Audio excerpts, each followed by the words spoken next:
नमस्कार साथियों। पश्चिमी राजस्थान की कथावाचक साध्वी प्रेम बाईसा की मौत ने पूरे प्रदेश में सनसनी फैला दी है, क्योंकि ये मामला सिर्फ एक साध्वी की मौत तक सीमित नहीं है, बल्कि इसमें समय, सोशल मीडिया पोस्ट, इंजेक्शन, अस्पताल से शव ले जाने की जल्दबाजी और 4 घंटे बाद आए कथित सुसाइड नोट जैसे कई ऐसे सवाल खड़े हो गए हैं जिनका जवाब अभी किसी के पास नहीं है। बुधवार शाम करीब 5:30 पर जोधपुर के पाल रोड स्थित एक हॉस्पिटल में उस वक्त हड़कंप मच गया जब पश्चिमी राजस्थान में सनातन प्रसार के लिए जाने जाने वाली साध्वी प्रेम बाईसा को उनके ही पिता और एक विवेक निजी कार से अस्पताल लेकर पहुंचे। अस्पताल में मौजूद डॉक्टरों ने तुरंत जांच की, लेकिन डॉक्टरों की टीम ने साध्वी को मृत घोषित कर दिया। यानी अस्पताल पहुंचने से पहले ही उनकी मौत हो चुकी थी।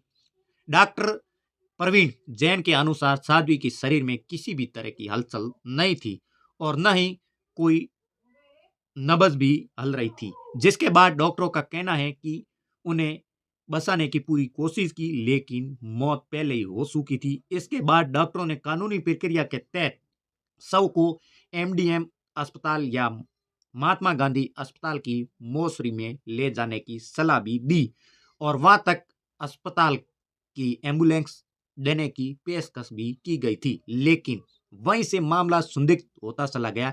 डॉक्टर के मुताबिक साध्वी के पिता ने एम्बुलेंस लेने से इनकार भी कर दिया और कहा कि वो शव निजी कार से ही लेकर जाएंगे। इसके बाद साध्वी के शव किसी सरकारी अस्पताल की मोर्चरी में ले जाने की बजाय सीधे बोरानाडा स्थित उनके आश्रम ले जाया गया, जहां अपने आप कई सवाल खड़े करता है कि जब मौत अस्पताल में घोषित हो चुकी थी तो कानूनी प्रक्रिया से बचने की जल्दबाजी क्यों दिखाई गई। और कुछ समय बाद जब ये सूचना बोरानाडा पुलिस तक पहुंच गई तो पुलिस हरकत में आई और साध्वी के शव को आश्रम से महात्मा गांधी अस्पताल की मोर्चरी में शिफ्ट करवाया गया, जहां अब गुरुवार को पोस्टमार्टम किया जाना है, जिसके बाद ये मौत की सही कारणों का खुलासा हो सकेगा।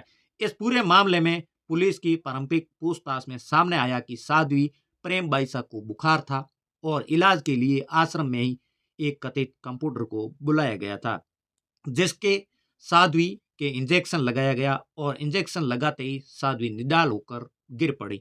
इसके बाद उन्हें अस्पताल ले जाया गया और लेकिन तब तक बहुत देर हो चुकी थी।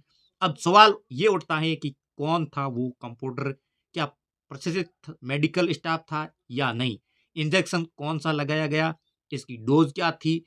और क्या इंजेक्शन लगाने के बाद कोई एलर्जी या रिएक्शन हुआ? इन सभी सवालों के जवाब फिलहाल जांच का विषय बना हुआ है, लेकिन इस पूरे मामले को सबसे ज्यादा रहस्यमय बना देता है साध्वी का आधिकारिक इंस्टाग्राम अकाउंट, क्योंकि अस्पताल के रिकॉर्ड के अनुसार जहां साध्वी की मौत 5:30 पर हो चुकी थी, वहीं उनके इंस्टाग्राम अकाउंट से रात करीब 9:28 पर एक पोस्ट किया गया। यानी मौत के करीब 4 घंटे बाद इस इंस्टाग्राम पोस्ट में साध्वी प्रेम बाईसा की ओर से लिखा गया, मैंने हर एक श्रेय सनातन प्रसार के लिए जिया। मैंने आदि गुरु शंकर आचार्य और देश के कई महान संतों को पत्र लिखा, अग्नि परीक्षा के लिए निवेदन किया, लेकिन प्रकृति को क्या मंजूर था। ये पोस्ट प्रथम दृष्टया से एक सुसाइड नोट जैसी प्रतीत हो रही है, लेकिन सबसे बड़ा सवाल ये है कि अगर साध्वी की मौत 5:30 पर हो चुकी थी तो 9:28 पर यह पोस्ट किसने किया? क्या ये पोस्ट पहले से शेड्यूल थी? क्या किसी और ने लॉगिन कर पोस्ट किया या फिर सोशल मीडिया अकाउंट का दुरुपयोग हुआ?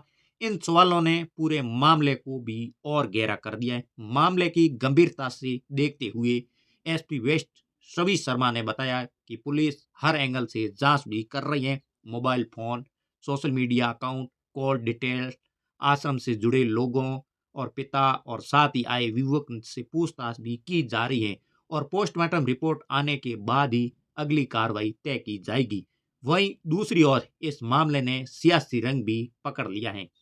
राष्ट्रीय लोकतांत्रिक पार्टी के सुप्रीमो और नागौर सांसद हनुमान बेनीवाल ने ट्वीट कर साध्वी प्रेम बाईसा की संदिग्ध परिस्थितियों में मौत के उस स्तरीय जांच की मांग की है और कहा है कि ये मामला साधारण नहीं है लगता है और सच्चाई सामने आनी चाहिए। अब पूरे राजस्थान की निगाहें इस बात पर टिकी है कि ये पोस्टमार्टम रिपोर्ट में क्या सामने आता है, इंजेक्शन से मौत हुई या किसी और कारणों से।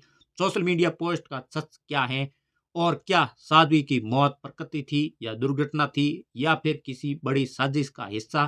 फिलहाल साध्वी प्रेम बाईसा की मौत ने सनातन समाज और प्रशासन और पुलिस तीनों के सामने ऐसे सवाल खड़े कर दिए हैं जिनके जवाब आने वाले दिनों में इस मामले की दिशा तय करेगी। आप लोगों को क्या लग रहा है वो भी कमेंट सेक्शन में जरूर दें। हमारा वीडियो यूट्यूब चैनल पर देख रहे हो सब्सक्राइब कर लें और फेसबुक पेज पर देख रहे हो फॉलो करें और अगले नए वीडियो मिलते हैं। राम राम, नमस्कार।